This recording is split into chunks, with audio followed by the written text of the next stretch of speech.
you a superpower. Ooh, a superpower. Yeah, a superpower.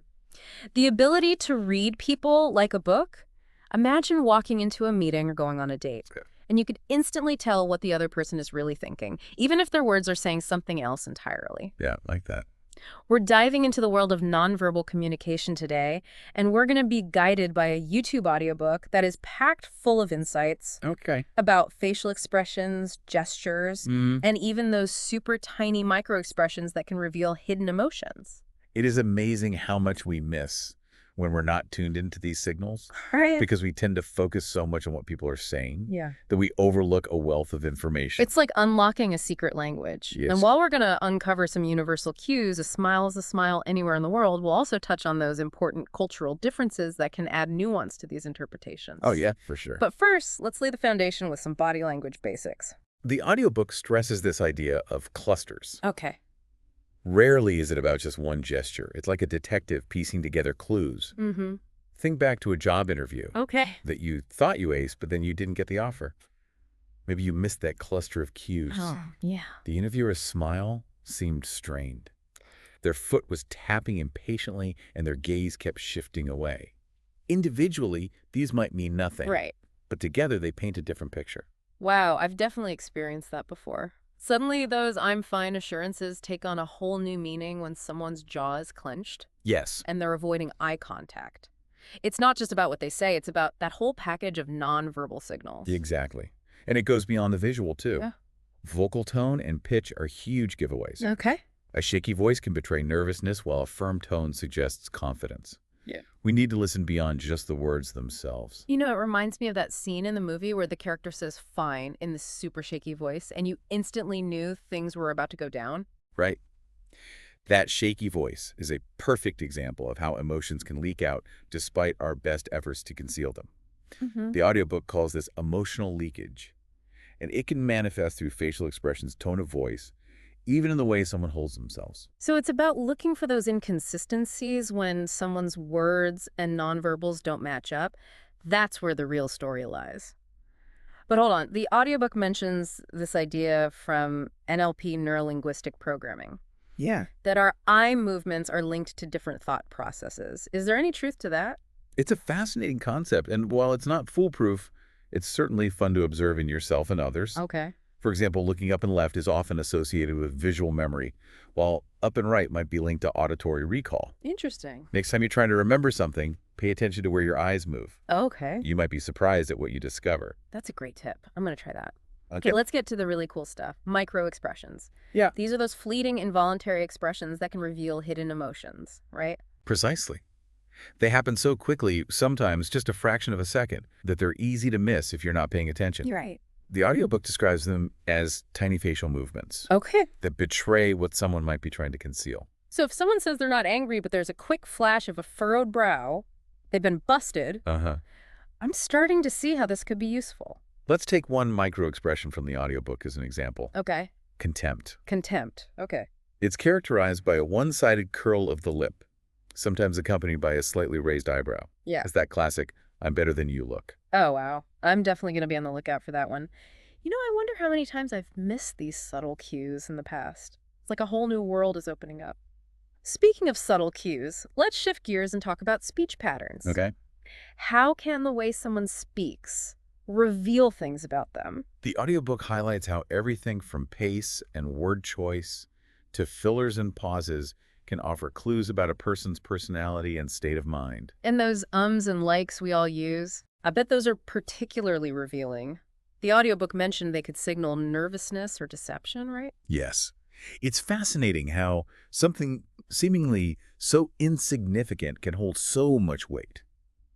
But like we discussed earlier with body language, Right. it's essential to look for clusters of cues. Right. Someone might just be a naturally hesitant speaker, or they might be buying time to craft a lie. Yeah. It's all about context. Context is key. Yeah. I'm starting to see how this isn't just about memorizing a list of cues. It's about becoming a perceptive observer, like a detective piecing together a puzzle. Exactly. Yeah. It really is, like you said, a puzzle. Hmm. And speaking of puzzles, sometimes those puzzles are a little fabricated. Oh. The audiobook also delves into the intriguing world of deception. Ooh, lie detector time. No. So how can we tell if someone is trying to pull the wool over our eyes? Well, the audiobook highlights this fascinating concept called suppression of emotions. Okay. Liars often try to control their expressions, Right. which can lead to a slight delay in their emotional response. Their face might not align with the situation, or there might be inconsistencies between their words and their facial reactions. So it's like their face is playing catch up Exactly. with their words. Hmm. I can't wait to start observing this in action. It's subtle, Hmm. but it can be incredibly revealing. Yeah. And then there's the classic avoidance of eye contact. Right. While not always a foolproof sign of deception, Mm-hmm. it can definitely be a red flag when combined with other cues, Okay. like fidgeting or changes in vocal tone. Right. The audiobook mentions that liars often exhibit nervous behaviors like tapping their fingers shifting in their seat or even playing with objects. It makes sense. They're trying to keep their story straight while Yeah. their body is betraying them. It's like their internal lie detector is going haywire. What about the things they say? Mm, Are there any verbal cues that might tip us off? absolutely. Liars tend to use vague language Mhm. or give evasive answers, Okay. trying to avoid specifics and keep things ambiguous. For example, Ugh. instead of saying, I was at the library, Yeah. they might say, I was out. Oh, sneak. They might also use a lot of qualifiers or justifications, almost like they're trying to convince themselves as much as you. So I should be listening for vague language inconsistencies in their story and maybe a sudden change in vocal tone or pitch. I'm starting to feel like a secret agent. You got it. Those are all excellent indicators. Mm. But as with any nonverbal communication, remember that context is crucial. Right. Some people are naturally more fidgety or avoid eye contact, so it's important to look for deviations from their usual behavior. I'm definitely seeing how this isn't just about memorizing a list of cues, but about being a perceptive observer of the whole picture. Speaking of sneaky behavior, the audiobook also warns us about manipulative behaviors, which can be even more insidious than outright lies. What can you tell us about that? Manipulators are masters at twisting the truth and using emotional tactics to control others. Okay. They often employ gaslighting, guilt tripping, or playing the victim to get what they want. That sounds incredibly draining. What are some subtle signs that someone might be a master manipulator? Well, one thing to watch out for is a complete lack of accountability. Okay. Manipulators rarely take responsibility for their actions. Hmm. They're always blaming others or making excuses. They're never the villain in their own story. So they always paint themselves as the victim. Are there any other tactics they might use? Um, they might use charm and flattery to get their way, Mm. almost like a wolf in sheep's clothing. Another common tactic is emotional blackmail. They might guilt you into doing something by saying things like, if you really loved me, you would. Wow, classic manipulation. This Well, is making me rethink a few relationships in my own life. that's the point. It's important to be aware of these tactics so you can protect yourself. Yeah, Knowledge is power. absolutely. Understanding these behaviors can help us set boundaries and avoid being exploited. But let's move beyond decoding individual behaviors and talk about interpreting someone's personal style. I've always been fascinated by how someone's clothes, hairstyle, or even accessories can reveal so much about them. The audiobook emphasizes that our clothing choices are a form of self-expression, reflecting how we see ourselves and how we want others to perceive us. It's like a visual resume. Oh, interesting. Think about it. Someone who always dresses in a polished, professional manner is likely projecting an image of competence and ambition. And someone who opts for a more relaxed bohemian style might be saying, I'm creative and free-spirited. Exactly. And it's not just about clothing. Yeah. Hairstyles, tattoos, piercings, they all contribute to our personal brand. Okay, so someone with a meticulously styled haircut might be more detail-oriented, Hmm. while someone with a more I woke up like this look might be more laid back. I'm starting to see patterns everywhere. You're catching on. It's about observing the details, the grooming, the accessories, even the way they carry themselves. Right. But remember, while these observations can be insightful, it's essential to avoid making snap judgments based solely on appearance. Right. Context is everything. Someone might dress formally for a job interview, but be a total jeans and t-shirt person in their personal life. We need to consider the situation and avoid assumptions. And as always, cultural influences play a huge role. What's considered appropriate attire in one culture might be totally different in another. Okay, I'm filing that away under things to be mindful of. What about personal habits and routines? Can those reveal anything about a person? Absolutely. The audiobook suggests paying attention to things like morning routines, organizational habits, and even how someone manages their time. Someone who wakes up at the crack of dawn has a perfectly organized to-do list and always arrives early is likely a highly conscientious person. Well, someone who hits snooze 5 times, thrives on spontaneity, and is always running a little late might be more of a free spirit. Yeah. It's amazing how these seemingly small things can tell such a big story. It really is. Understanding these patterns can be incredibly helpful in navigating relationships and predicting behavior. Okay, this is all incredibly fascinating, but I'm ready to dive into the world of personality types. I'm particularly curious about the introvert-extrovert dynamic. That's a classic one. And the audiobook offers some helpful tips for recognizing each type. Introverts tend to gain energy from solitude, while extroverts thrive on social interaction. So an introvert might be more reserved in a group setting, while an extrovert would be the life of the party. Do they exhibit any telltale nonverbal cues? Those are good generalizations. But there's more to it than that. Introverts might have a smaller personal space bubble and be more comfortable with silence, while extroverts might be more physically expressive and talkative. It's not just about how much someone talks, but their energy and how they interact with others. And it's a spectrum, right? People can fall anywhere along the introvert-extrovert scale. They might even be an ambivert, comfortable in both social and solitary situations. Exactly. It's about recognizing the nuances and not putting people into rigid boxes. So we've explored introverts and extroverts. What other personality traits can help us decode people? The audiobook also talks about dominance and submissiveness.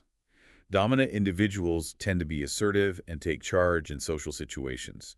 They're comfortable with authority and often have strong, direct body language. So they might be the ones leading the conversation, making decisions, and generally taking the initiative. Exactly. And on the other end of the spectrum, submissive individuals tend to be more passive and accommodating. They might be more hesitant to express their opinions or take the lead. So they might defer to others, avoid confrontation, and maybe have a more reserved posture. Precisely. Again, it's a spectrum, and these traits can manifest differently in various situations. So it might be more dominant at work, but more submissive in their personal life. I can definitely see that. It's about recognizing these patterns and understanding how they might influence behavior. What other personality dimensions are helpful to understand? The audiobook highlights two more: openness and conscientiousness. Openness is all about being receptive to new experiences, ideas, and perspectives. Open individuals are curious, imaginative, and often creative. So they might be the adventurous travelers, the art enthusiasts, the ones always up for trying new things. Those are my people. Exactly. They thrive on novelty and enjoy expanding their horizons. On the other hand, conscientious individuals are the planners, the organizers, the ones who value structure and responsibility. They're reliable, detail-oriented, and always prepared. So they're the ones with the color-coded calendars and the perfectly organized desks. It's like we're building a whole library of personality profiles in our minds. This is amazing. And remember, these traits often combine in unique ways, creating the beautiful tapestry of human individuality. No two people are exactly alike. The audiobook also dives into two more key personality dimensions: agreeableness and neuroticism. Okay, break those down for me. I'm all ears. Agreeableness, as you might guess, is all about how agreeable someone is. People high in agreeableness are cooperative, compassionate, and generally easy to get along with. Yeah. They're the peacemakers, the team players, the ones who always put others first. And those low in agreeableness. They might be more competitive, skeptical, or assertive. They prioritize their own needs and might not be as concerned with pleasing others. Now, on the flip side, we have neuroticism, which is all about emotional stability. Ah, yes. Some people are cool as cucumbers, while others are more prone to worry and stress. Where do those tendencies come from? Individuals high in neuroticism tend to experience more negative emotions, like anxiety, worry, and self-doubt. They might be more sensitive to criticism, overthink things, and get stressed easily. But it's important to remember that it's a spectrum, and some level of neuroticism can be healthy. It can make people more conscientious, detail-oriented, and even empathetic. So it's about finding a balance. What about those folks on the other end of the spectrum, the low neuroticism types? Those individuals are generally more emotionally stable and resilient. They're the ones who can roll with the punches, stay calm under pressure, and bounce back from setbacks.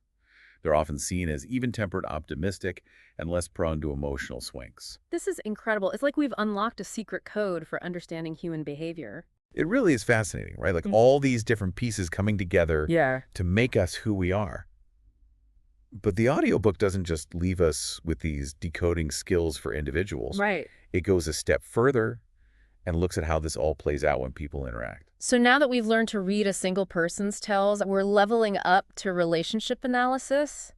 I'm ready to Good put luck. these new skills to the test. Imagine you're at a party. Okay. And you want to know which couples are solid and who might be heading for trouble. Ooh, juicy. The audiobook talks about nonverbal cues Okay. that can reveal the state of a relationship. So we're like relationship detectives now.